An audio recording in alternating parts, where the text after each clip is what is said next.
One man, 100 guests, 1,000 drinks.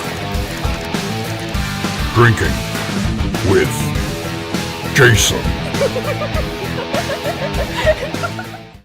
Oh yeah, I forgot to warn you. I have an asshole for a dog, and this is right around the time people start coming home, so you might hear her bark. You're interviewing Bark, the writer. Okay, welcome to Drinking with Jason, episode number 25, you freaking weirdos.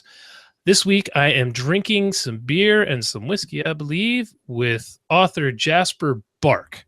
Now, I was looking at your bio, and you have got a ton of shit all over the map, right? So I didn't want to introduce you as a horror author. You're kind of everything. Yeah, although I probably am best known for writing horror. And it's having spent a long time writing just about everything. I think a lot of my energies were kind of scattered and dispersed. So people would like one or two books that I'd do. They'd like, I'd get fan letters about this particular book or that particular book, but then I'd never write anything like that ever again. So I'd kind of lose that readership. So I've kind of honed in writing mainly horror novels and graphic novels, mainly for the adult set, but I still do keep my hand in at writing kids books. And the best-selling thing I ever wrote was a kids book, which was a bestseller in Europe. But that's another story. But right now, I'm more or less concentrating on horror, so I don't mind being called a horror author. I've done a lot of other stuff, and I kind of only ever bring that up kind of like at polite parties when people kind of start to back away nervously from me when someone introduces me as a horror author. And they go, oh, I really don't read that sort of thing. So I could jump in, well, I've written historical stuff and thrillers. It's not all bad. Yeah, I do the same thing. As soon as you say horror, people think you're just writing slasher novels and like torture porn and shit. Yeah, and you've probably got something kind of bleeding and trussed up in your basement. I mean, I do, but it's just they shouldn't always jump to that conclusion, right? Well, no, exactly. It's just a total stereotype. So mine's in the attic because our basement is totally chocker. Oh, well, that makes sense. By the way, that's an interesting accent. New Orleans? No, no. It actually happens to be from the United States of the Kingdom or UK. Although over here in Britain, we prefer to say Britain or Great Britain, but I think the rest of the world knows us as the United Kingdom. You know, I've never actually known how to say that. So you guys prefer what? It's interesting. Most of the rest of the world describes us as the UK or the United Kingdom. Right. I hear that a lot. Kind of prefer Britain or Great Britain. Although at the moment there's a big argument going on between kind of Scotland and England. And England tends to be the kind of it's the slightly more conservative part of the British Isles. And there's more kind of upper crust rednecks down here, whereas the kind of the more progressive thinkers, and forgive me all my British, particularly all my English readers and any English viewers for saying this, but the slightly more progressive thinkers are all north of the border in Scotland, and they're fed sick and tired of the English, and after, you know, since the release of the movie Braveheart, they've been desperate to cut us free. It's like and declare independence, and I can perfectly understand why. All right, so before we get into talking horror and books and all that shit, what are we drinking tonight? Well, I was going to be drinking chicken blood, and I had the on the floor here. I have like a little veve. That's from, if you are from New Orleans, you know, that's kind of a little voodoo magical symbol drawn on the floor in ash and powdered goat's horn. And I was going to strip down to my waist and just wear a loincloth, and I had the chicken all ready to kind of bite its head off, but my children came out and pleaded with me, please don't bite its head off, Daddy, it's a family pet, blah blah blah blah blah. So Okay. I had to kind of give in to familial pressure, and I've chosen some Teacher's whiskey because it was the nearest alcoholic thing I could grab that wasn't methylated spirits, which apparently we need to like the barbecue. So I'm stuck with the whiskey. Oh, well, I guess we went with the boring route, but I guess I can't complain too much. And my dumbass forgot to ask you what we were drinking because I had a book release last week and my brain was like completely fried. So I am just drinking good old beer. honey brown, because if you're going to pound 12 beers, honey brown's a good one. I never tried it. What is it like? Is it a kind of pale ale? Is it a lager? It's a lager. Yeah. Ah. So it's actually pretty heavy on the honey flavor, but whatever. It's not bad. It's cheap shit too. Okay, so now that we got the chicken murdering and loincloth thing on topic here. I like to kind of get it out when I meet people for the first time. Just put it out there, you know. Hey, man, do what you do. We know we can move on and forget about that, and you know, it's just something we all have to live with. Well, me especially. Your children are very lucky. I did want to bring up when you emailed me about being on the show, you had sent me a link to a video on YouTube promoting one of your books. And as soon as I saw that, I was like, got to get this guy on. Can you explain what this video is and why at the end you were naked? I can't explain why at the end I was naked, other than obviously to refer you to my psychiatrist. But the video was shot to promote my fourth novel, which is Wave the Barefoot Zombie. That was out with Abingdon / Solaris, who are quite a big British mainstream publisher. Wow, you're a big deal. I just came up with the idea for the video and actually managed, although publishers are known for being quite tight-fisted, I actually managed to get them to pay for the whole shoot. And I talked a bunch of professional filmmakers into doing it for next to no money. And it was made on the hoof. And it was also the way the Barefoot Zombie is, my publisher said to me, we want you to write a novel about zombies. I thought, well, I kind of want to write more about the kind of financial crash that had just seriously happened just as I was writing the novel. So I kind of found a way to put them both together.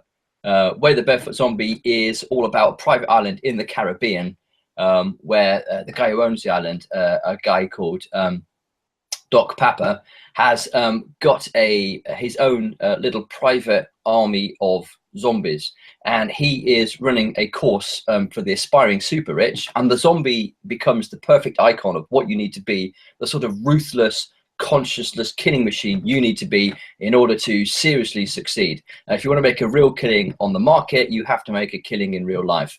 And so he teaches people, almost like swimming with sharks, to live with zombies, to walk alongside zombies, to act like zombies, to become like zombies, to free their inner zombie, and so they can become super rich. And you can obviously see with an airtight scenario like that, absolutely nothing is going to go wrong. But of course, when a bunch of the Zombie Liberation Front turn up to try and free the captive zombies, things go slightly pear-shaped. Okay, you have sold this book for me. That is a crazy premise. It's one of my more sensible premises as well. And so the little video is done a little bit as one of those infomercials that you get selling the book on the idea of teaching you how to free your inner zombie. For the final shot, yeah, I was naked. And interestingly enough, the little girl who appears in that video was my eldest daughter at the time. She's a bit older now. She's more of a sulky teen. And my youngest daughter, who is very, very girly, wanted to help out with the makeup. And my wife was sitting in the living room with all the makeup girls. We were shooting it in a back garden in one of the locations. And I just stripped off. And we had one of the zombie bunny girls next to me, and my little daughter ran into the house going, "Mummy, Mummy, Mummy, Daddy's naked in the garden with a zombie!" Very nice. Jumped out and ran to go. He's doing what? Luckily, my wife is completely chilled and totally together, and just kind of rolled her eyes. Yes, of course he would be. Of course he's naked outside. Being on camera for an hour. I'm surprised he wasn't naked sooner. But yeah, I thought that was really funny, and I thought it was shockingly well done for a book trailer. So it's interesting to hear you actually got filmmakers to do it, and you weren't using an iPhone outside or something. Thank you. Yes, it was one of those areas where I have something of the hustler in me and a bit of the fast talker, and in that instance, I was able to convince them that they would be very much in their favor to do something that was extremely fun rather than shoot yet another kind of soulless commercial training video, which I think this company was doing a lot of level films. Book trailers are usually just terrible. Just They shit. are Boring. very boring, and it kind of there's no human interest in them. They sort of people are very camera shy if they tend to spend an awful lot of their time sitting at a laptop or a keyboard writing all day. And I think they think it's much more interesting to have a kind of generic soundtrack of slightly of minutes, and then just to show you a picture of the book cover, and then not even have a person talking over it, but to have like a series of kind of like titles come up. Exactly. You think, I want some human content. I want somebody to sell me something. And also, equally speaking, if you want to grab people's attention, if you want them to watch it, then you've got to entertain them. And the same thing. A lot of my work does have not a message, but it intends to provoke thought. It's often very, very satirical, and I want to raise issues, and I do want people to question things. But that's a right that I earn on the back of telling them a story they really, really want to hear. And it's a case of, and while you're here, I have these thoughts to say. But meanwhile, I got zombie. Amen. I don't mind or hate political commentary in movies or books, even if I don't agree with it, as long as it's not the obvious. It's not painfully obvious. You know what I mean? Like, it's not detracting from the story or what makes it interesting. When you're just beating me over the fucking head with it, it is the worst. No one likes polemic. Well, I obviously some people do like polemic because some people, go to rallies and they tune into stuff. But the majority of us don't like that. And also, the weird thing is you find that as a writer, when you sit down to write something about a social issue or a political point that might be very, very interesting to you, your talent is cleverer. It's more intelligent, I believe. And this is something I've discussed with quite a few writers than you are. So inevitably, you end up broadening your viewpoint simply from the fact that if you're desperately, and the more and more you try and write something that's very, very close to propaganda, the more and more your talent rebels against this and does but what if, or have you thought about, or how about? The perfect example of this would be Bertolt Brecht, who was a card-carrying member of the Communist Party. He was desperate to create material that was loved by the proletariat masses, but actually was massively embraced by the middle classes, and the Communist Party, rather, absolutely panned every single one of his shows because they didn't toe the party line, because they were just too clever. That's interesting. I've never heard of that. Yeah, on the opposite side, you have Rudyard Kipling, fabulous poet and author, wrote The Jungle Book and Kim and a load of other really great books and short stories. And he, in real life, was extremely conservative, very, very jingoistic. You can imagine he had a giant mustache like a walrus. You can imagine him fulminating every single time he opened the paper. However, if you read his novels, then they're not the super right-wing tracks that occasionally they've been accused of being. They are incredibly humanistic.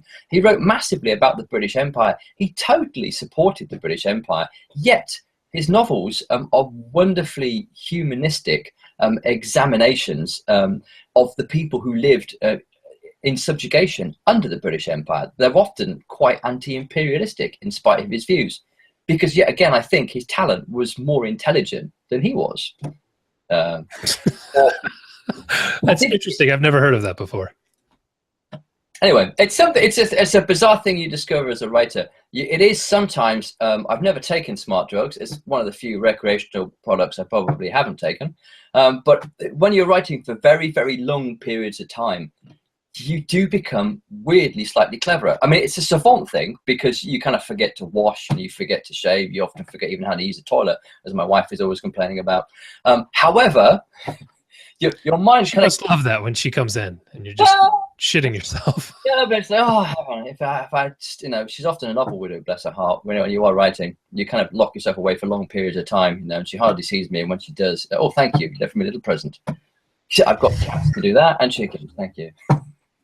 But anyway, but meanwhile, my IQ points have gone up like 12, as I'm writing, gone up 12 points. And I think because it's a weird meditative act, you spend a lot of time actually specifically concentrating, meditating almost for 8 hours at a time on words and themes and kind of even if it's supposedly quite visceral material like horror that you're writing, you're still spending a lot of time focused and concentrating on something. And weirdly, you do get cleverer. Not only that, but also it's amazing how, for all the arguments you get between pantsers and plotters, those who plot out everything in advance and those who just fly by the seat of their pants and kind of throw a bunch of characters together and see what happens. Even if you've plotted out in advance, there's always bits you haven't kind of quite worked out. And it's astonishing how your story will work that out for you. And there'll be times you'll get to a moment in your story, even if you've got those plot points out, and you'll be thinking, where the hell did that come from? And I've even thought when characters have pointed out certain things to me and stuff that I've been irritated about, out of the blue, they'll say something, and I'll think, why didn't I think of that? And you might argue, again, this is a kind of a weird schizophrenic side to my nature, but I swear it came from the character and not from me. And that's because, my work is more intelligent than me. Are you a pantser or a plotter? I started out as a plotter, more or less kind of by default, because a lot of my earliest works were done work for hire jobs. I'd be paid a nice whopping big advance, enough to kind of support myself while I actually wrote the novel. But I wouldn't own the character. It would be about somebody else's franchise. However, they would want me to submit a chapter breakdown before I began. So the first few professional sales that I made, I had to break it down. So I kind of thought, well, that's how you go about it. And there have been times, I think, where I've attempted to fly by the seat of my pants, and I've crashed and I've burned badly. But it's actually my experience that once you get 3 or 4 novels into your career, most people who consider themselves pantsers have had a project that they've been quite seriously invested in go down the tubes. It happens to the most prominent pantsers. It's happened to Stephen King. It's happened to Neil Gaiman. They've written about this. And most plotters find along the way that a lot of the work they're doing before they sit down to write a novel isn't that necessary. So if you plot in advance, you ease up an awful lot. You know that you'll kind of cover that when you get to it. Your plot breakdowns get less and less and less detailed. And sometimes the story just says, shut up, stop, this is pointless, write me, which has happened to me on a few occasions. So I think pantsers get much closer to being plotters. They kind of have to have a safety net in case things they will sometimes have a few things, or they'll have little backdoors. They'll do a lot more advanced work than they might admit to. And plotters relax a little bit. They kind of realize that, you know what? I don't need to know everything that's going to happen. Sometimes it's nice to be surprised. And there's interesting stuff happening in this novel that I haven't yet discovered. So you're pretty much right in the middle.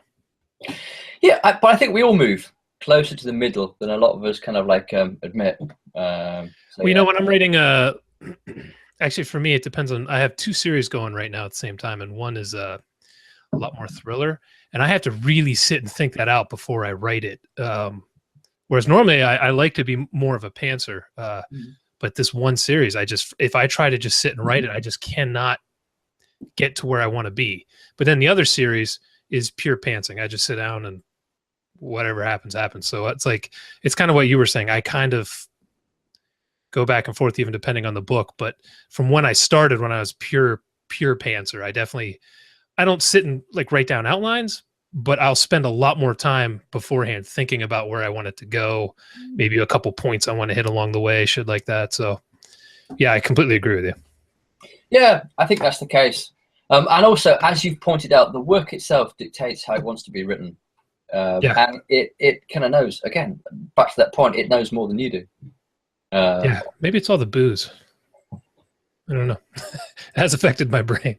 Before I forget, kind of along the tracks of your book trailer, when I went and checked out your webpage, you have the best, I don't know if it's the homepage or it's got the music going. It's got illustration of you holding a cape up and for a menu. It's fantastic. Thank you. That's really good. Although, interestingly, that holding page isn't going to be up kind of much longer because it's slightly old school. It's kind of what you would call kind of noughties, aughties kind of websites that have like a landing pad. It totally is, but that illustration is so money. I just love it. It is absolutely fabulous. It's done by an artist called Emily Hare, who's an absolute genius. Sadly, she's not drawing in that style anymore. I mean, the style she's drawing in is brilliant, and every single style that she develops is excellent. But that's it's a style that she's discarded now. Although that particular illustration will still be a key feature on the website. It is being in the process of being updated and overhauled even as we speak. Okay. Cool. As long as the illustration is still there, because that is just awesome. It is pretty awesome, isn't it? And if you hover the cursor key over it, and you can still go and do this for about maybe another 2-3 weeks, you'll notice that you can actually navigate to anywhere on the site by hovering the cursor key over. I did see that. Yeah, I can see why you'd want to update that. That's like, I even felt like, am I missing something that I should be highlighting I could click on? But it just looks so good, I didn't care. Thank you. Yeah, I love it. Before we get into some of the stuff you're working on right now, you mentioned children's books, horror books, and you're doing some you've done graphic novels as well? I've done a heck of a lot of graphic novels, actually. I began my career as a professional writer. I started off as a journalist, and I moved from being a journalist to actually writing comics and graphic novels. And I did stuff for the Games Workshop, who do the Warhammer and the Warhammer 50K games things. They have a little publishing wing. They used to do comics for that. That was my first break. And then it's the nerdiest shit on the planet. Coming from a nerd. And I'd never played it. I completely got into it totally by accident. And I had to go and visit one of the shops and actually talk to the guys behind the counter. Going, what is all this about? I've got this gig and I don't know any of it. Shh. So yeah, they had to kind of actually bring me up to date with them. So did you get into like painting them and all that stuff? No, I'd never really. It had always kind of slightly passed me by. I wasn't a tabletop gamer. I did Dungeons and Dragons when I was younger. I think everyone, it's a kind of like a rite of passage everyone has to go through, or had to go through if you're now in your middle ages and a nerd still. But yeah, I never did the Warhammer 50K ever, actually. So that was something I had to learn on the job as I was doing it, and learning how to write comics as well. But that also helped me get a job at 2000 AD, which is kind of, it's the British proving ground. If you want to kind of go work in the Americans, it's where they kind of hire any kind of British or European writers. Judge Dredd is the character that's most famous for coming from. I was just going to say Judge Dredd. That's the only thing I know from them as far as I know, but yeah. Yeah, that's the most famous character. There is some really, really great strips, and just about everybody from Alan Moore onwards with regards to the British writers came from, cut their teeth and came from 2000 AD. Right the way through Grant Morrison, Garth Ennis, Mark Millar, anybody who's British and is anyone in American comics wrote for 2000 AD first. It's sort of a bit like your alma mater. It's so that I wrote an awful lot for them. I also wrote over here in the UK. There used to be a huge number of kids comics. There still are. They just don't contain as many comics, sadly. So I did a lot of children's comics, which was quite useful to learn to write your craft. And from that, I wrote my first novel, which was actually a science fiction kind of space opera based on a 2000 AD character who is a mutant bounty hunter called Strontium Dog. And that kind of gets started. You've got some crazy ideas, man. I love it. Sorry, continue. Yeah, that's okay. So that kind of got me into writing novels. And actually wrote my first novel. It's one of those things, I slightly grew up in public because most authors have at least one kind of like unfinished novel they've stuck away in their bottom drawer, or at least a couple of unpublished novels. Sadly, my fledgling virgin effort actually did get published, but I was lucky that they paired me up with a Doctor Who writer called Steve Lyons. And so we wrote the novel, we wrote a chapter each, and he was actually quite useful in terms of just passing a lot of sage advice, like, write better, you dick. Stop sucking. Yeah, that was another good one, yes. I should put that up on my desk, actually, shouldn't I? Stop sucking. And that was your first book you co-wrote with someone? Yes. Wow. And from that, I moved into the children's comics. Helped me move into writing children's books, and of course, having written kind of novels for other people's franchises, I eventually started writing my own novels. And it's one of those things. At the time, I'd always prided myself in being able to write in a variety of different genres and a variety of different styles. And in fact, just about everything you can do to earn your living by writing, whether it be copywriting or through journalism, through comic writing, script writing for TV and radio and films. I've done it all at one point. And I always rather prided myself on doing that. But of course, as I mentioned before, for purposes of my career and actually building a proper readership, a long-term readership, you kind of need to focus your energies a little bit. And I kind of realized that the very first, when I sat down as a preteen, 12 years old, deciding I was going to launch myself on a career of writing, the stories and the comic scripts that I screwed out in the exercise books I stole from school were all horror, my earliest ever efforts. And when I thought about the comics that I enjoyed most, and actually probably the genre novels I read the most, I realized it was kind of horror. So I was probably halfway through my career, possibly even a decade into my career, when it occurred to me that I was probably a horror writer. And I haven't looked back since, mainly because of the hellhounds that are pursuing me, having signed away my soul. Okay. Yeah, that'll do it usually. It'll let you know about horror. So I'm guessing, have you had any horror novels published? Because you'd said you've been published over there several times, and now I think in your email, and then you said now you're starting to get published here. All of my novels published over here were sold to the US market as well. And in fact, I usually sell more copies over in the US market. My third novel was a post-apocalyptic. You can tell I've had too much of this. I will try that one line again. Hell yeah. My third novel was a post-apocalyptic novel. My fourth novel was a zombie novel. And I've got 2 award-winning collections of short stories out, which are Dead Air and Stuck on You and Other Prime Cuts. Stuck on You also is a standalone novella. And of course, I have 3 books coming out imminently.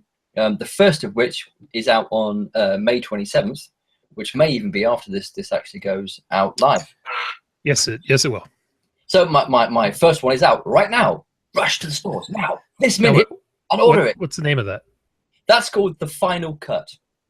The Final Cut. Okay. Who's that through? What? Sorry, what publisher is that through? That's with the fabulous Crystal Lake Publishing. And interestingly enough, I began my career in mainstream publishing. But like a lot of authors, you tend to don't put all your eggs in one basket. And most authors these days have a portfolio. Usually they work with mainstream publishers, they work with indie publishers, and some of them even bring out their own short stories as well as self-published pieces, which wasn't the case when I started, actually. But these days it's not only economically very, very viable, it's also, there's no stigma about publishing yourself either. But Crystal Lake Publishing is definitely one of the best publishers I've worked with. The care and attention to detail they spend getting the text absolutely perfect is far and away greater than any mainstream publisher I work with. And I've worked with people like Hodder and Staunton, Macmillan, Penguin, Viking, some quite high-level people.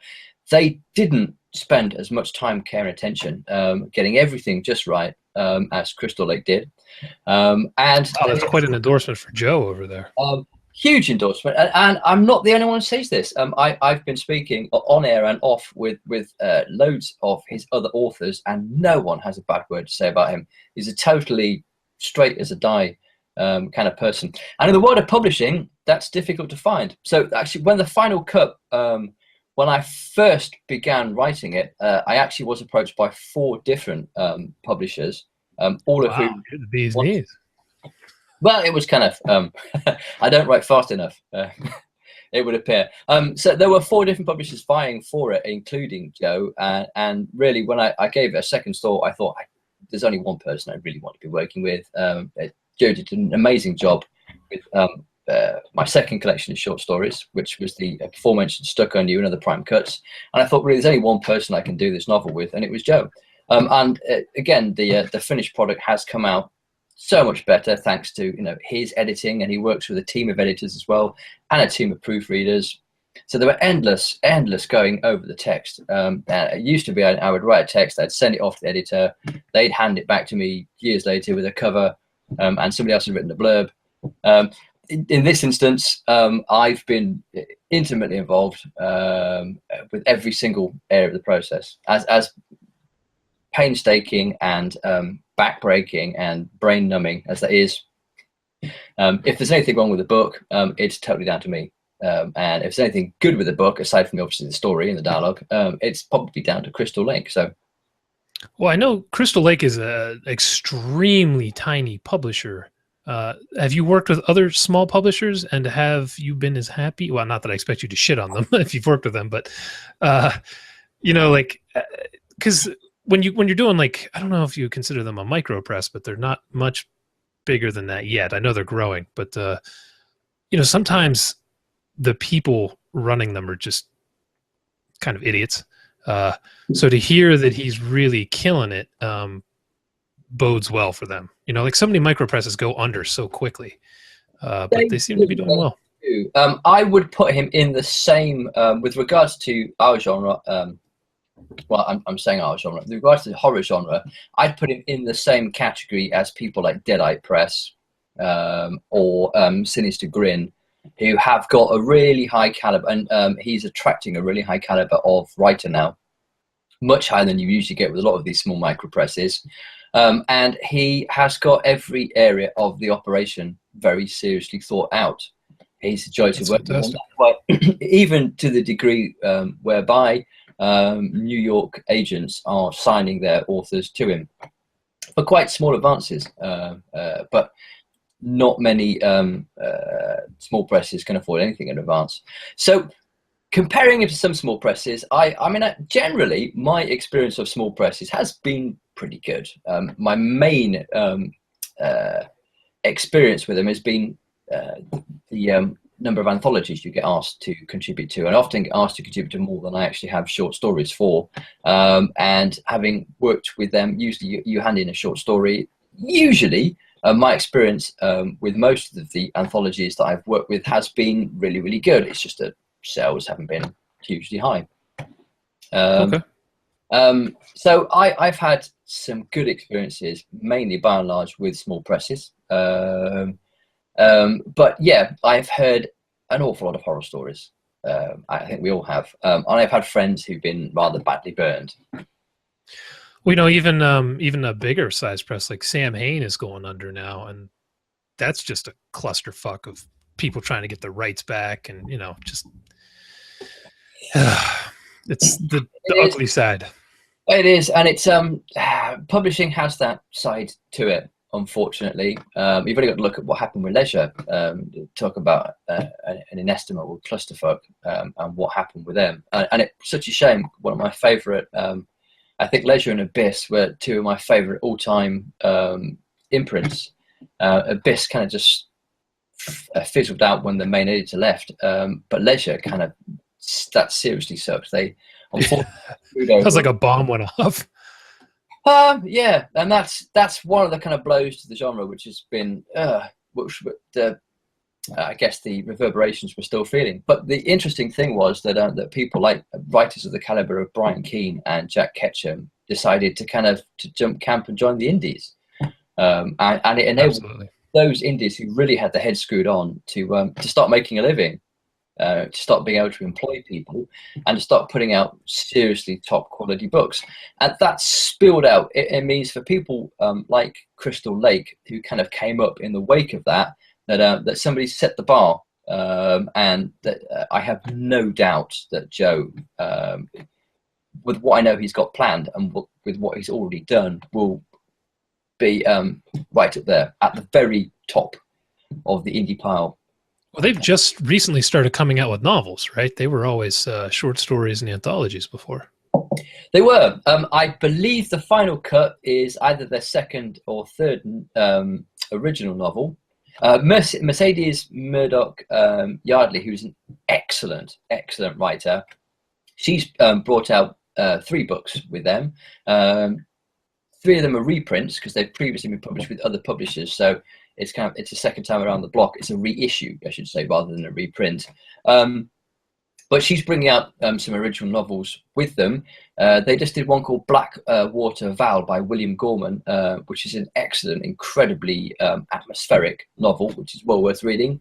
And The Final Cut, which is out right now, which you must rush to Amazon. Pause this at the moment as you're listening to it or watching it, and go to Amazon, look at The Final Cut, and buy it now. Yeah, you sons of bitches. I'll put links in the show notes when this comes out. Cool. So. So click on that this minute, right now. It's an interactive show. You have to do it now, or we are going to implode your laptop. Quick now, do it. Anyway, should I talk about The Final Cut and what it's about? It's kind of like it's something of a fictional examination of why we write horror, why we read horror, why we watch horror, why we make horror films. What our interest in the horror genre is, and it's set in the world of indie filmmaking. And you have a couple of up and coming 20-something hipster filmmakers happen to chance upon a snuff movie which they want to build into their actual movie. And their leading lady turns up at the auditions, who happens to be the very spitting image of the main victim in the snuff film, absolutely identical to her. So they think, we've looked in here.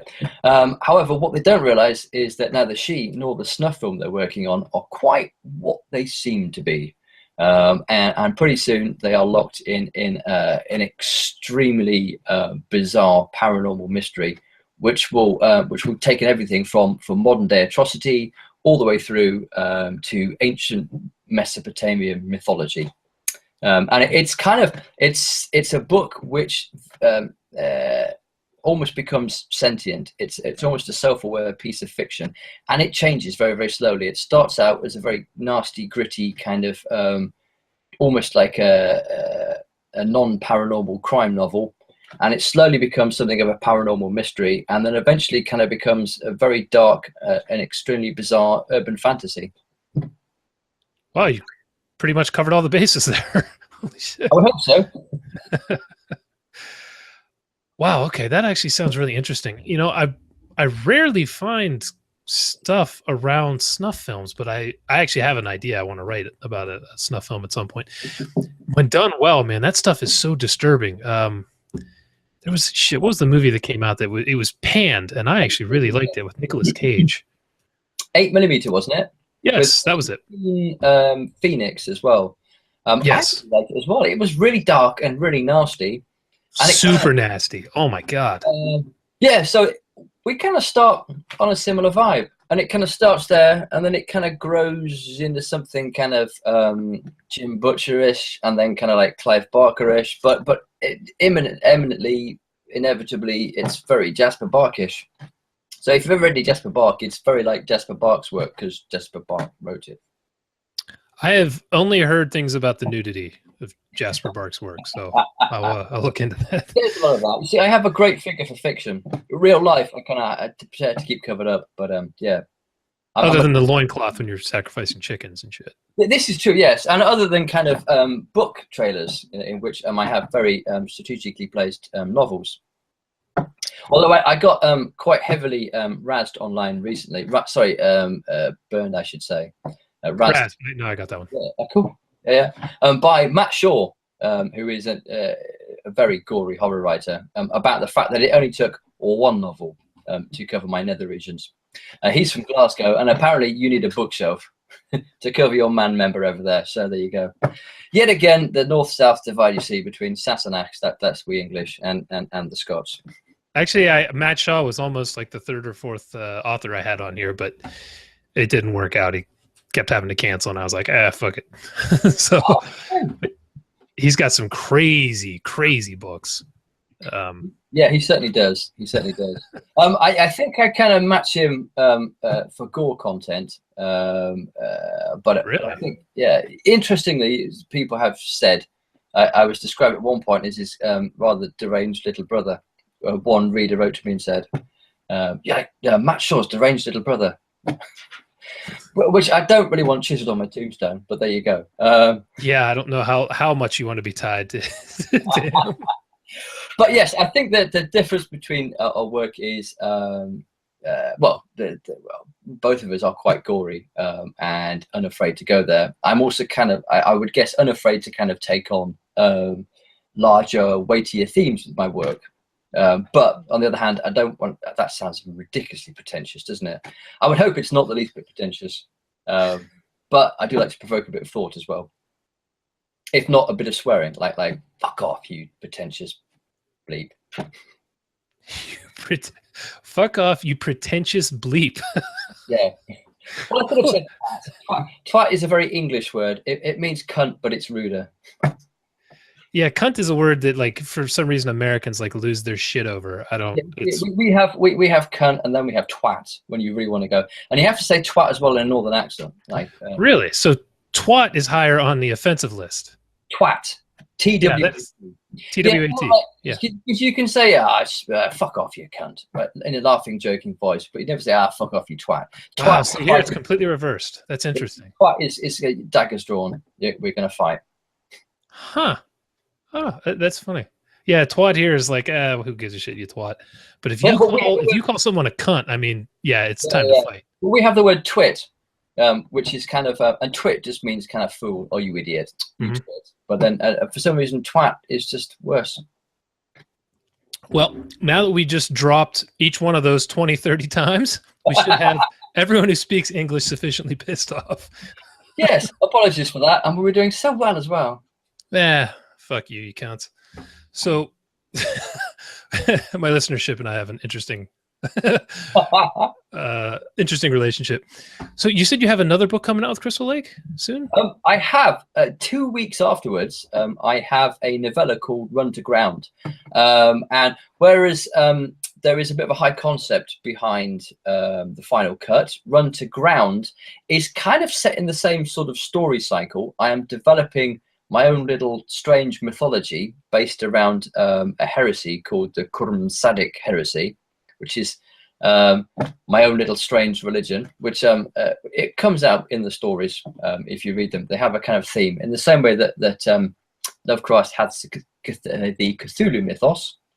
I have the Sadik heresy, which Run to Ground is like that. It's somewhat, it straddles two genres. On the one hand, it straddles extreme horror. There's no high concept of this. This is incredibly nasty. Gleefully, it's almost like a Shaggy Dog story. It will build up to an absolutely horrific ending, which I don't think you'll see coming. And it is unrepentantly gore-soaked and ludicrous. And it's also kind of like, but also it's in the folk horror tradition. Folk horror is a genre which is just undergoing a bit of a resurgence. Slightly like kind of quiet horror. I think it's sort of liked by the kind of the goatee beard sporting kind of turtleneck wearing kind of slightly more intelligentsia who like the like horror. The sort of people who would prefer Peter Straub over say Richard Lehman, and it kind of came to the fore over here in Europe with films like The Wicker Man and Blood on Satan's Claw and Witchfinder General. It's generally set 70s, right? Yeah. Harvest Home by Thomas Tryon, which is an American novel. It's very much folk horror as well. Usually some completely clueless urbanite moves out to some rural setting and finds they got strange ways out there. We might be like we worship the old gods. And things go extremely pear-shaped. And that's undergoing a bit of resurgence at the moment. And this is my homage to the folk horror genre, except usually it's kind of quite cerebral and unsettling. And this is folk horror that's just dripping with gore and nastiness. So, you took the genre and kicked it in the nuts. Yeah, I kind of ran into the nice kind of little genre and kind of probably dropped my pants and left a big steaming kind of like blood-soaked stool and ran out again. Wow. That's still run to ground. No, that's not something else I probably want on my tombstone either. But anyway, it's again, the advanced reviews for it are quite good. He says backpedaling quite quickly. So extreme folk horror. I think I'm probably the first author to have staked out that territory, or shall we say, marked that ground with my blood-soaked stool. But I'm sure I remember the last. I'm trying to get past the yeah. So if you like blood on here. the floor, and if you like kind of James Herbert, Richard Lehman-esque sort of nasty, gleeful, pulpy horror, this will greatly appeal to you. And if you don't, it will greatly appeal to you. I promise you, it really will. Honestly, give me your money. Oh, okay. Well, there you go. Actually, speaking of the folklore horror kind of thing, I just watched a movie, The Witch, came out earlier this year. Oh man, that's a perfect example of folk horror. And did you see it? Excellent, absolutely. I loved it.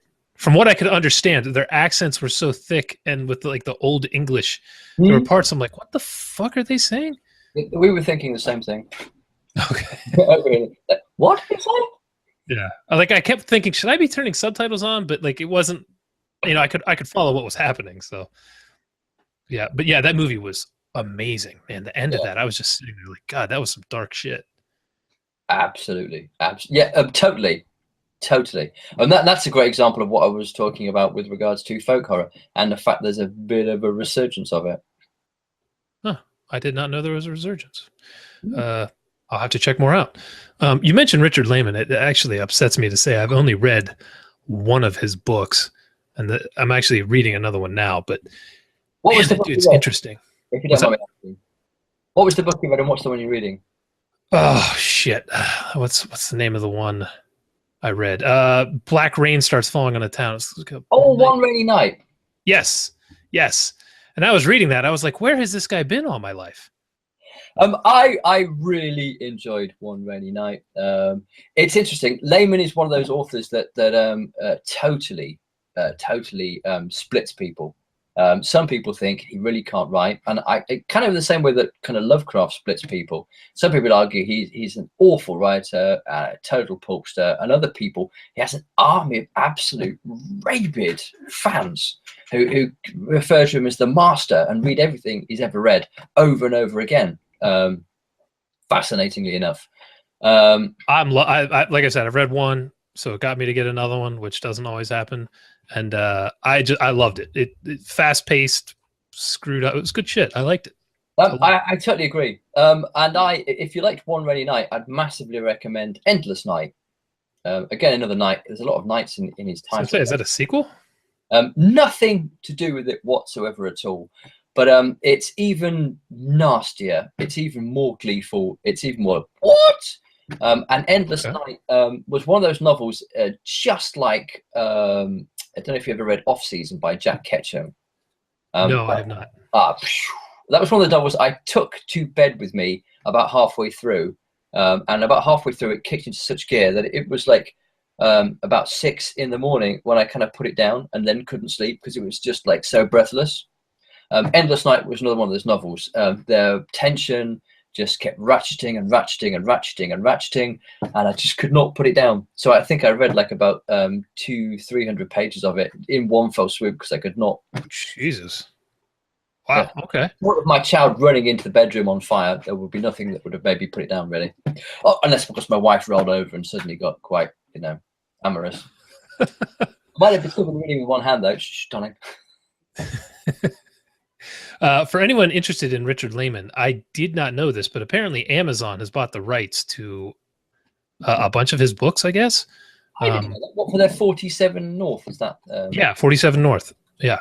I don't know how many they have, but I was just looking because after I bought his one, I was looking and almost all his books are like $4, which is awesome. And I guess Amazon bought them. So wow. Well, I also recommend if you liked One Rainy Night, is The Woods Are Dark, but there's get the Kindle version, which was put together by his daughter, because it was the second book that he wrote, and it kind of nearly killed his career in the States. His first book, The Cellar, did really, really well, and then his second book absolutely tanked, and for a while he couldn't get arrested. in the States, in spite of what he wrote. You would think actually some people would definitely want to arrest him, but no. And he only really had a career because for some reason his books began to sell really, really well in the UK, and then they sold really, really well in South Africa and in Australia. And so the majority of his fan base is actually outside the States, and for most of his life he kind of sold next to nothing in his own home country, but he was kind of to use a phrase for bands, really big in Japan. He was really big in the UK and Australia, and to a lesser extent in South Africa. So I grew up seeing Richard Lehman right next to Stephen King on the bookshelves. It was like the Holy Trinity. There was King, or maybe there was four, but the three that really sold well here were King, Lehman, and Herbert, and then slightly after them was Kuntz. But Kuntz, believe it or not, wasn't as big as Lehman. That's insane. I had no idea. Yeah, we had no idea that you didn't like him over in the States for years. I had never heard of him until, I don't know, maybe 2008 or 2009 when I started getting into writing, and then I was like, I've never heard of this guy, and then I finally got around to reading him. Yeah. So you said that was The Woods Are Dark? Yeah, The Woods Are Dark. And again, it's just absolutely unrepentantly nasty and gleefully so, but not kind of nasty that you want to cry. You can see him laughing away at his keyboard, having such good fun writing this completely messed up stuff that it just pulls you along.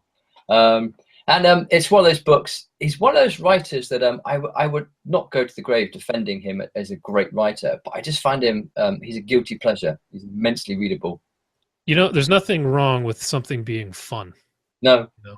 I don't understand when people like, so yeah, I'm not going to get into the whole Twilight debacle, but you know, if you like what you like, you know, if it's fun, they don't have to be the best wordsmith, you know? And yeah, I in fact, as I'm sitting here thinking about it, when I read that last book, I never sat there and was actually analyzing the way he wrote it, which I often do now. And I was just like reading it and I was like, this is fun. And yeah, it's a switch off kind of, it's a junk food meal, but everybody likes a pizza or a McDonald's now and again, a nice burger and fries. Just you have that bit of a craving for it, and Lehman answers that call, I think. And if you write for a living, and if you've ever studied literature, kind of above high school, kind of like age, unfortunately, you tend to kind of forget that people read as a pure pleasure. A lot of people sort of seem to think it's a very worthy thing to do, and it's mind expanding, and it is all those things. And I still read a lot of contemporary and classical literature. I still read a lot of history and economic and non-fiction, but I also read to be entertained. And Lehman is one of those just pure, total, joyful, blissful entertainment. Well, there you go. We both like him, and his books are cheap as shit if you have a Kindle. Have at it. And thank you, Amazon, for pricing that cheaply.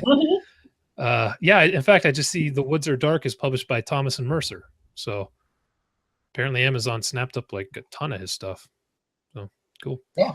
So you said you had 3 books coming out here, one with another publisher. What was the last one? The last one is with Night's Watch Press. That's coming out at the very beginning of July. So this is a very packed month for me. People have waited over a year for a book to come out for me, and now 3 come along all at the same time. Yeah, so you're going to be getting emails for more shit in like August. That's right, yeah. Well, hopefully, fingers crossed. Here's hoping I can now afford that holiday that my family have booked, thanks to all the books that I will sell. Otherwise, we're going to have to hitch over to the continent. Anyway, well, that's what you're doing that blood magic shit for. Well, exactly. Absolutely. It certainly is. Yes, of course it is. That's what I tell my wife anyway. Doesn't have to do with the orgies. Yeah, absolutely. Darling, this is all feeding into my career. You don't think I want to do this, do you? No, darling, I'm doing this for the family. Right, it's all for you. Absolutely. And she really buys that. She honestly does. And which is interestingly bringing us on to Bed of Crimson Joy, which is what I have coming out in there yet. Bed of Crimson Joy. Bed of Crimson Joy. It's actually, believe it or not, that is a quote from William Blake, which comes from the poem which goes, "O rose, thou art sick, the invisible worm that flies in the night has found out thy bed of crimson joy, and doth thy winged life destroy. Which is quite pertinent. And this is a little bit more highbrow than, well, only a tiniest, weeniest bit more highbrow than Run to Ground. Again, it's a slight genre mashup, but it's a very gentle genre mashup. I'm playing with what might be called quiet horror and erotic horror in this, in that quiet horror usually tends to use atmosphere and characterization to build up not so much a scare or a shock or a repugnance in the audience, but a distinct sense of unease, which I'm attempting to do with this. It does have a very nasty, bloody payoff. So kind of the very gory people who like that in my work will be well rewarded if they stick with it. But it is very much a character piece. It's a somewhat slow burning piece, and it does contain eroticism. But I'm sort of playing with the way that things work. So I'm kind of hoping the eroticism is what leaves you with the sense of unease, that the atmosphere is kind of what gives you the sense of repugnance. And what probably turns you on is the extreme nature of the ending. So it's a very subtle subversion of a series of horror subgenres. Well, okay, that and you said this is a little more highbrow until the end, and then you just let it rip. Yeah, it's not highbrow at the end. And highbrow, I guess, is, again, I'm just being a pretentious wanker. There we go. It's back to that moment at the party when I say, well, I write horror, and everybody backs away. No, but some of it's really highbrow. Really, really, really. And I've also written kids' books. So, yeah, I guess there's often that years ago, well, not years ago, a couple of years ago, actually, I had some builders round. We live in a little weaver's cottage. I'm actually currently in my office at the bottom of the garden. This is my office where I work, my book-lined study. And we live in a little, actually the cliche is rose-covered cottage, but we kind of do live in a rose-covered cottage just down the road from Bath, which is where Jane Austen set all her books, and kind of set in sort of Thomas Hardy's Wessex. But anyway, the reason I mention this, we were having some work done on our little kind of 17th century weaver's cottage, and we had the floorboards taken up, and the builder went into my bathroom, which is where I keep all my awards, hanging up downstairs. We call it a loo. They're kind of John, and they noticed they were mainly all for horror. And he came out and went, so you wrote these here horror books, then, Jasper? And you can see him, he's looking over at the floorboards, like, what am I going to find under there? I kind of admitted, and he went, right, listen, I think I'll send one of the boys around tomorrow to finish this up. And he left as quickly as possible. That's awesome. That's a great story. I actually had some work being done on my house, and the guy came in and he walked into my office, and he was actually doing a quote, and he's looking around and he sees like my books on the shelf, and I've got a couple posters of some of my first covers and stuff up, and he's like, oh, you're an author, huh? Yeah. Okay. And then I get this estimate from him that's like 3 times what it should have been. And I'm like, you dumb fuck. Authors don't make any money. I thought I was going to be rich. About 5 authors that make an awful lot of money. And yeah, they're also just seriously don't make money. You should have been, you're an author. Look, okay, let's not do this, or this. Okay. Basically, I'll put a screw in your wall. Can you afford that? Yeah. At the prices he was estimating, probably not. Like, I got this bill. I'm like, that. I knew right away. He saw I was an author and thought that meant I was rich. Which is funny, because in my country, when people ask what do you do for a living, and I say I'm a writer, and they say, oh really? What sort of thing do you write? And I say I'm an author. I write novels. The next question invariably is, do you actually make money at that? Really? Yeah, it's very different here. Everyone thinks you're rich. No. Sadly, they all think, oh dear, what a shame. And they look over at your wife and think, well, never mind. One day he'll get a proper job. Kind of, it's a bit that old kind of joke about what do you call a musician without a girlfriend? Homeless. Yeah, there you go. And it's not far off. I heard it actually. I was talking with an artist called Rob Moran, who's I'm currently working on a graphic novel with called Beyond Lovecraft, which will be out from Marcosia next year. Anyway, there's another egregious plug. And he was saying, actually, the difference, he read a little definition between the difference between a part-time author and a professional author. And it said a part-time author is someone who subsidized their writing career by doing a full-time job. A professional author is someone who subsidizes their writing career by getting married. That is about as perfect a summation as you're going to get. Right? Well, Yes, you need to. That should really be very. I think in all writing classes, creative writing classes, if you are considering a career as a professional writer, find yourself a very understanding spouse. and rich. Rich doesn't hurt. Yeah, that's the way to go. Make sure that contract you sign when you get married is ironclad, and you're fine. You don't have to worry about anything. Absolutely. Be in your pajamas all day, or loincloth in your instance. Or whatever takes your fancy. Yes, hanging upside down. The worst thing, actually, is there's an inordinate part of our job which involves a lot of sitting and just thinking, staring out into space. Next door to my office used to be my wife's office. My wife runs her own business. She's now grown far too big to live in this little office we have at the bottom of our garden. So she's moved into proper premises. But quite frequently, she and her colleagues would walk through in here to bother me about stuff. I used to kind of be the staff canteen. I would cook all their lunches for them. And they'd wander through and I'd be staring off into space, thinking very beautiful thoughts. And they'd come in and say, "Oh, working hard, are we?" Oh. I'd be like, "Yes, this is an integral part of my job. I was that close to a breakthrough, and now you've ruined it. That's Hold hours on, it's gone. going into space. You've completely wasted." Yeah, I get that, and then I actually even more than that, I get the people don't think I do anything because I work from home. Like anything somebody needs, any favor someone needs at like 11 o'clock in the morning. Yeah. They call me because I'm not doing anything, right? You didn't do anything. You did right. You go back to it. Which is the other weird thing about writing, and it's one of these things. Again, I had to explain to my wife and her colleagues an awful lot.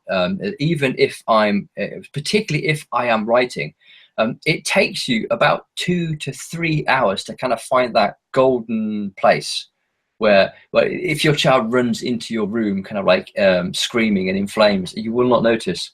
The roof can come down. A sudden giant great army of naked nubile nymphomaniacs can charge into your room and demand sex. You won't notice because you are so utterly absorbed and unable to put it down. And that's when you do your really good work. But it takes 2 to 3 hours to get there. And if somebody interrupts you like 10 minutes into this golden space and you have to go away, it then takes another 2 to 3 hours to get back there. And they've wasted the it's almost like deep sleep. They've wasted that golden moment of your working day. And writing isn't something you can just put down and pick up very, very successfully, any more than if you were kind of interrupted, in the middle of making love with your partner to go away and do something. You couldn't just instantly get wood and leap back into the place you'd left. Yeah, they do have pills for that. I don't know about the writing. Yeah, so I'm told. But then you've got to do all the seducing and the mood lighting and That's true. I was thinking from my perspective. That's all that's blown. Just so people often will come in. Could you just? Well, it will only take about half an hour. And it's like it's not half an hour. It's 3.5 hours at least that you've just wasted. But you're not doing anything. Yeah, exactly. You're just kind of putting words together, aren't you? Yeah, that's always one of my favorite things. All right, before I let you go here, you said you're working on a graphic novel beyond Lovecraft? Yes. Well, I have 2 graphic novels coming out imminently. I have a science fiction graphic novel called Parassassin, which was done for David Lloyd's Aces Weekly, which is an online award-winning comic. And David Lloyd is the guy who, with Alan Moore, created V for Vendetta, and he designed that V for Vendetta mask that you see on anyone taking part in any civil disturbance. He kind of pretty much designed the future. And so it was a real honor to work with David Lloyd. That came out on a weekly basis. It was all over about 3 months. It came out in kind of similar to like a newspaper strip, in daily installments or weekly installments. That's all now being collected, published by Marcosia. That's called Parassassin. Beyond Lovecraft is a graphic novel with the supremely awesomely talented Rob Moran, who is comics best kept secret. His artwork is jaw-dropping. He's gone kind of like beyond even his kind of like highest levels. The art he's doing for this is amazing. And it's set in the Lovecraftian universe. And rather than trying to recreate the whole Cthulhu mythos, we are remaining incredibly faithful to the source material, because quite simply you can't better it. But we are updating it quite a bit. So we have titles like Occupy the Mountains of Madness. It's a portfolio horror story, by the way, set in the Library of the Yith, which was an alien archive which contains the entire history of the universe. And it sets after in the apocalyptic aftermath of the return of the great god Cthulhu. A group of scientists from Miskatonic University have found a way to access the fabled Library of the Yith. And they discover 4 stories. One's called Occupy the Mountains of Madness, which takes place when a group of anti-capitalists try and protest Arctic oil drilling and find a much greater evil than the 1% who owns 99% of all our wealth. And there's a thing called Out in Innsmouth, which is all about growing up in Innsmouth, in the horrible closeted world of Innsmouth, if you happen to be the only gay in the whole of Innsmouth. There's a thing called the Cover Out of Space, which is about an underground cartoonist leaves behind a sentient comic book on the blasted heaths of Arkham that actually gets high when you read it. And last piece is called The Thrall of Cthulhu, which is set in a future where the Cthulhu mythos has infected all fiction, all world fiction, like a virus. And now there isn't a single story told, published, printed, or filmed that isn't completely about the Cthulhu mythos. And a tiny group of readers and a tiny group of fictional characters can still remember a time before this happened. And they're sort of fighting a rearguard action to kind of claim back fiction from the hands of the elder gods. Anyway, and that's going to be out in the new year. It'll be out. That sounds interesting. Yeah, I love me some Lovecraft, so. Yeah. Well, obviously we do. And it's this was a bit of a passion project, and we shopped it around a few publishers, and they the really big publishers kept wanting to make changes that we didn't really like, and they wanted more of the product than we were prepared to give up with regards to ownership. So we went with Britain's largest indie publisher of graphic novels, Marcosia, who are quite a big name. They're kind of like the British Dark Horse or kind of Oni Press. And though they couldn't pay us the page rate that we wanted, we actually did a very successful Indiegogo campaign, a crowdfunder, and raised thousands of dollars to pay ourselves to do this. Wow, that's killer. It was really lucky, and it was kind of nice. So then we kind of had, it was one of those best of both worlds. We got to do a passion project. We got to do it as we wanted. We got to hold on to the rights of what we wanted. And although we couldn't pay ourselves the top professional rate we wanted, we still got to pay ourselves to do it, and we got a very nice royalty deal from the publishers. So it was a win-win all round. Hell yeah! I mean, depending on what the money they're throwing around up front is, the higher royalty is often what I would prefer. You know. Yeah, publishing has totally changed. Once upon a time, publishers, when I started out, would pay you an advance that you could just about live off. If I was writing a kind of ongoing comic series and writing a novel at the same time, I could make a perfectly livable wage, perfectly nice middle-class wage. These days, there's next to no money up front. And interestingly, with mainstream publishers, not only next to no money up front, but they still offer you the same completely laughable, totally useless royalty deals, which is what a lot of people, going back to the indie press, they don't, and again, they say royalties, but royalties are actually made at the point of sale, which means when the book's sold, your royalty is part of the overhead. So it's not linked to the profits. But although a lot of indie presses describe them as royalties, you're actually undergoing a profit share, which if your book sells a respectable amount, you actually end up, I've discovered, making more than you would through taking a nice kind of comfortable advance and having a small royalty deal. Yep, that's why I much prefer it that way. Yeah. But all right, shit, we've gone over an hour, but you were awesome, my man. I appreciate it. You killed it. Thank you very much, my friend. It was a huge pleasure chatting to you. Thanks for having me. Send me some links when your stuff comes out, and I'll blast it out there. And we'll have to do this again. You got something else coming up? Just drop me an email. We'll shoot the shit some more. It's a good time. I'd love to do that. All right, man. Good talking to you. Catch you later. Jason, cheers.